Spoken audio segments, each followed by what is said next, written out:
Hello friends, welcome to Fin Business. I am sitting with Mr. Ritesh Jain, the co-founder of flexiloans.com, and if you want to know what he is trying to do, he is trying to empower the SME businesses which is deprived of the loans to very good financial opportunities in a very unconventional way. Let us know from Ritesh what is he doing. So Ritesh, welcome to Fin Business.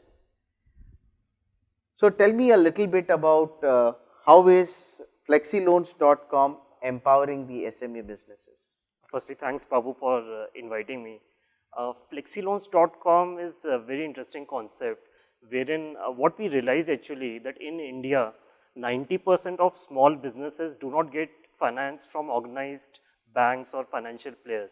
Typically, banks will have a branch-led network and they will ask for three-year ITR and other documents which these businesses will not have, or the cost of lending will be so high that small ticket size like less than 5 lakh will not be economically viable for these banks to give loans. So we identified this interesting problem which can create a large social impact and still economical too.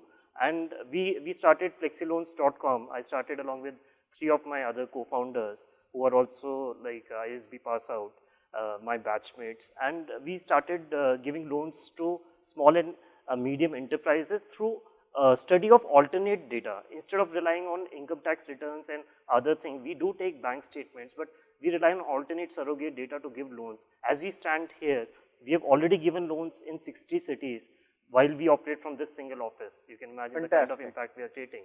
Fantastic. So it is like, loans out of the box.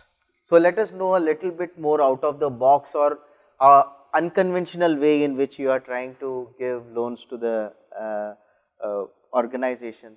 So which are typically the kind of methodologies? Okay, you have spoken about algorithms. I have heard world over about studying the data on social media, etc., etc.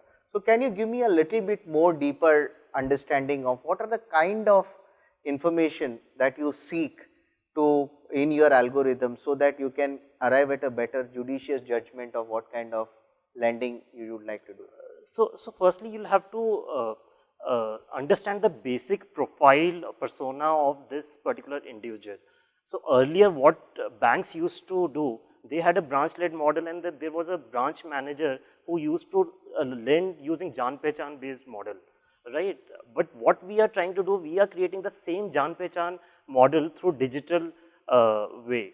What we do, we rely on 3-4 key parameters. We'll take transaction history, because this particular individual, let's say a trader in Agra, would have started business 1 or 2 years back, but he would be having certain transaction history of where he is buying goods, where he is selling goods. So we rely on that transaction history.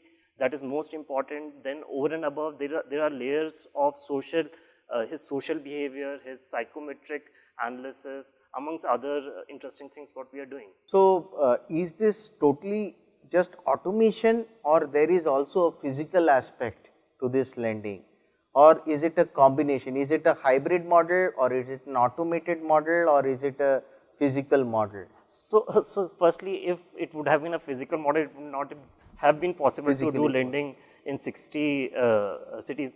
However, having said this thing, there are certain constraints from regulation and banking point of view, wherein certain elements of lending process are still offline, but there is a loan origination, entire loan origination happens online. There's a loan processing part of it, entire loan processing happens online. Only a single last leg wherein the person has to sign electronic instructions, or what you call NACH, wherein we can debit bank account of those individuals for getting our EMI paid. That process is still physical right now. Only that point, that document we need offline, and very soon government is making that process also electronically through UPI and other gateway channels, and even that process will get eliminated.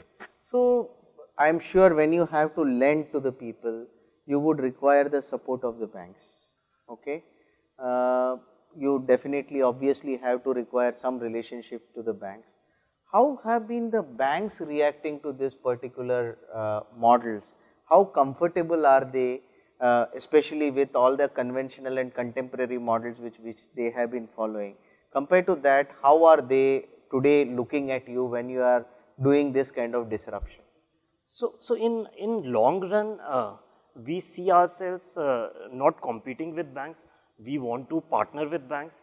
But when we were deciding about strategy about how to launch this business, very soon we realized banks have not been successful in lending to this particular segment in last 70 years. So pushing bank, okay, we have originated this loan and you lend to this particular segment was very difficult. So from very beginning, we decided to go ahead with our own NBFC, and we have exclusive arrangement with NBFC wherein we originate loan. We have raised funds around $15 million, and we are lending out of our own book right Fantastic. now. And so the whole idea is we want to create that book and prove to banks that this type of lending is possible and successful, and then do a partnership with banks parallelly. And these days, pretty new age banks are very open to this idea, and they also want to innovate. And we already have ties with 2 or 3 banks, and in future we'll be originating loans for them. If you see, HDFC Bank has already introduced this concept of retail loan online within 2 minutes approval. So, do you foresee a situation in the future whereby a bank will competing, see for bank to set up an infrastructure like this based on whatever understanding, so it is like control C, control V after all after a particular point in time. Do you see banks setting up these kind of systems in house in the future and becoming a competitor, or only you see that they would only be a complementing factor to you? So as I said earlier, we are happy if banks start doing that particular thing. It's a $300 billion opportunity, and our role in this process would be to identify new areas wherein we go first and identify that particular opportunity, seed that opportunity, and capitalize that opportunity for 2 to 3 years where banks can come in. And banks will always have low hanging fruit wherein they can get 10 to 12% interest rate without taking any risk. So they will automatically focus on those areas and let us focus on creating book for this particular area. So we don't see banks as our competitors, we see banks as our partners. Fantastic. I think it's a very interesting initiative, and it will go a long way in making India concept or the dream vision of the government in terms of digital India, as well as making in India, and encourage more and more entrepreneurship for the country. Thank you very much. Thanks Babu.